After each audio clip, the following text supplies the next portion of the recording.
Hello guys, welcome to 5th Generation Hobby Shop and welcome to another unboxing and testing po.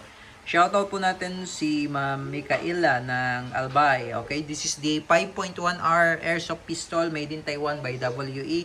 Bali, ito po ay green gas powered.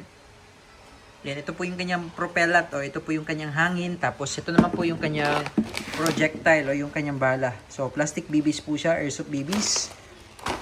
Yan. Made in Taiwan by WE 5.1 Type R. Yan po, may mga markings po yan. Yan, Weapon Elite 0.4502. May mga markings po yan, 0.45 ECP. Adjustable yung sight niya, windage and elevation. Naka-fixed front sight, adjustable rear sight. Meron siyang beaver tail safety, ambidextrous manual safety. Check natin safety. Yan. Ambidextrous manual safety. Then, check natin yung beaver tail safety. So, di siya puputok pag hindi ito naka-push. Yan. No? Yan. Okay, so 30 rounder magazine, full metal by WE Airsoft Pistol High Kappa 2011 5.1 Type R. So, testing po natin.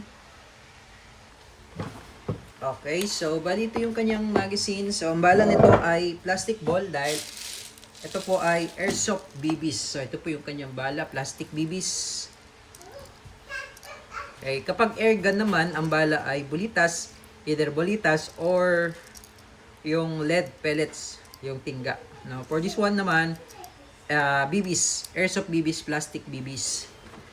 Yung bala niya. No, pag Airsoft plastic BBs yan, matik yan.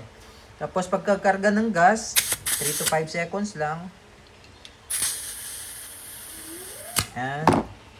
So, ito po ay semi-automatic po ito, no? Semi-automatic. Wala siyang full auto. Yan. Okay. Testing. Shoutout again kay Ma'am Mikaela ng Albay. Testing. Gas blowback Airsoft Pistol chambered in 5.95 plastic ball. Green gas powered.